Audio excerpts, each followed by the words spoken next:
We're going to see what is the true Advent. Advent is a significant 4-week season, a period of expectant waiting and preparation for the celebration of the birth of Christ. So the key word here is expectant waiting. These days, we don't understand what this means. Let me unpack what is true Advent in this podcast.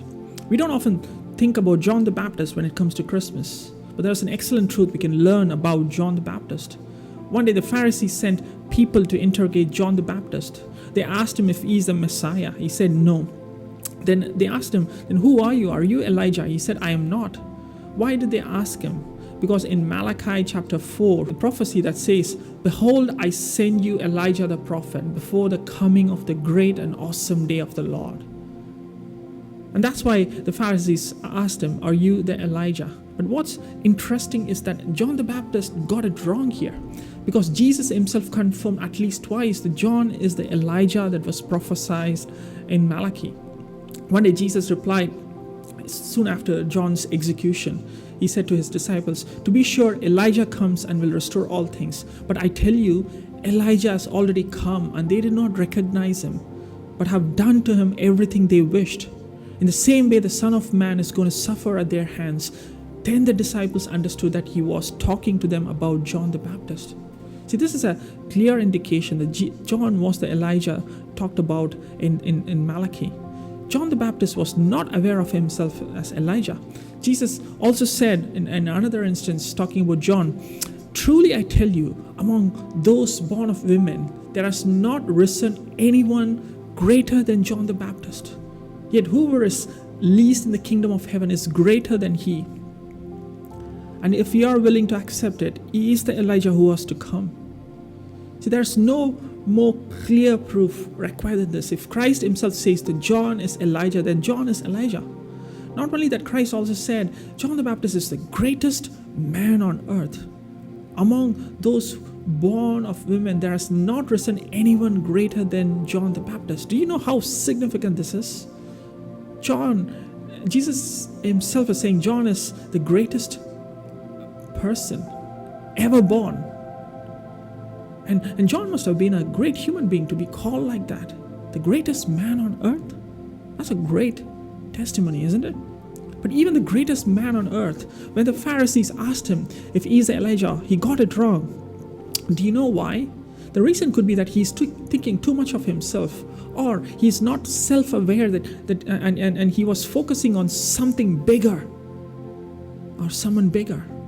And I think it's the later, because he denied that he's not the Messiah. He denied that he's not the prophet that Moses mentioned. So he can't be thinking too much of himself to be called the greatest man on earth by Jesus. Therefore, the only plausible explanation that he must be totally unaware of himself as he's totally riveted and captivated by someone else. When the Pharisees asked him, then who are you? John replied, I am the voice of the one who calling in the wilderness, make straight the way for the Lord. See, John is quoting Isaiah, and he identified himself as the voice of one calling in the wilderness. This one, John got it correct. He is the voice of one calling in wilderness. In Hebrew, the prophecy that Isaiah mentioned, prepare the way for the Lord, is translated as prepare the way for Yahweh. If you look at in your English Bible, it will be the Lord will be in capital letters. It is Yahweh. This means he knew that Jesus who's going to come is Yahweh himself. John also said later to his disciples, I baptize with water, but among you stands one you do not know. He is the one who comes after me, the straps of whose sandals I am not worthy to untie.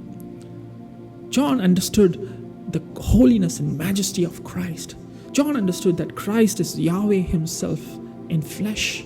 He hasn't met Christ, but God must have revealed it to him. He said, among you stands one you do not know.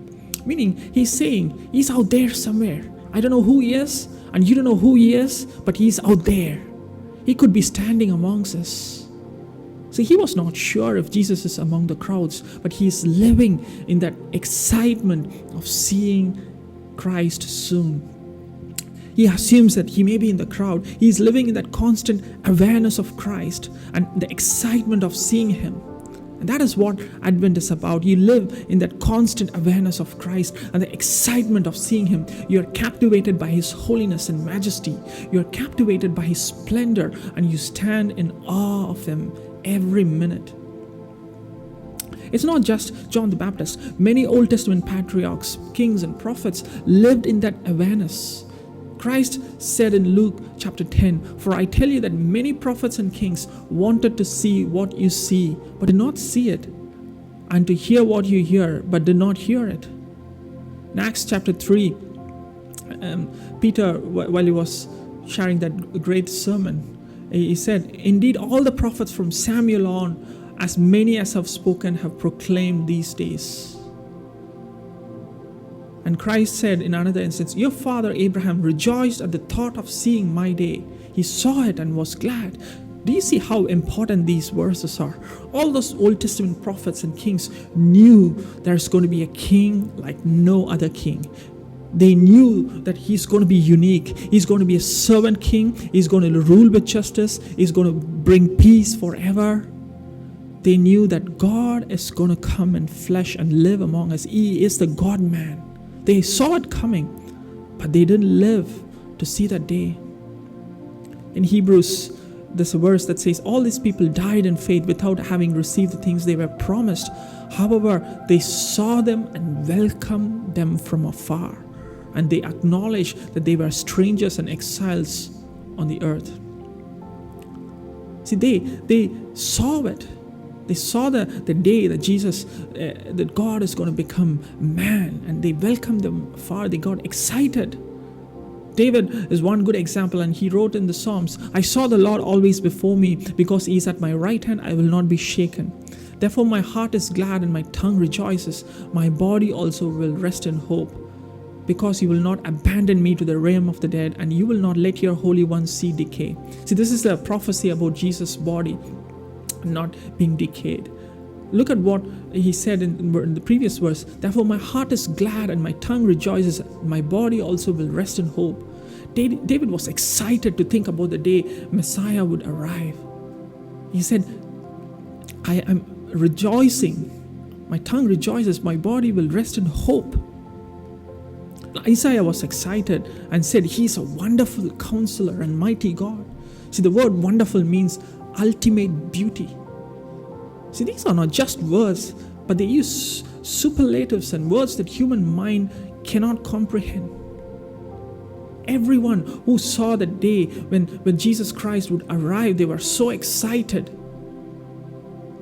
And so is John the Baptist. In 1 Peter chapter 1, verse 10, Peter writes, "Concerning this salvation, the prophets who foretold the grace to come to you searched and investigated carefully, trying to determine the time and setting to which the Spirit of Christ in them was pointing when he predicted the sufferings of Christ and the glories to follow. Even angels long to look into these things." See, not just kings and prophets, but even angels were longing to look into these things.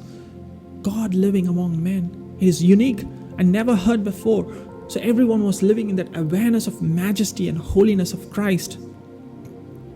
The thought of Christ coming to earth as a man was a unique revelation from God. No other religion has this concept. No other gods of this world came as a man to suffer and die.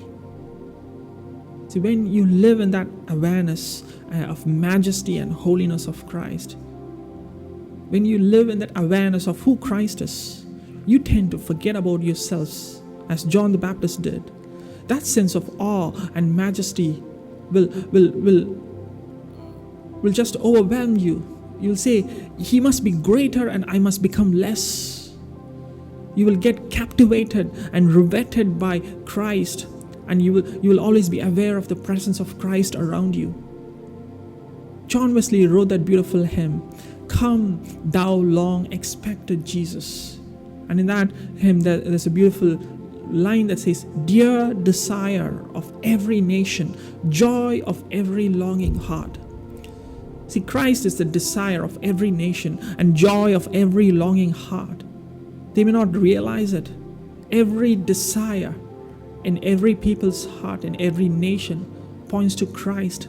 Every joy of every longing heart is Christ. People may not know it, and one day they will realize it.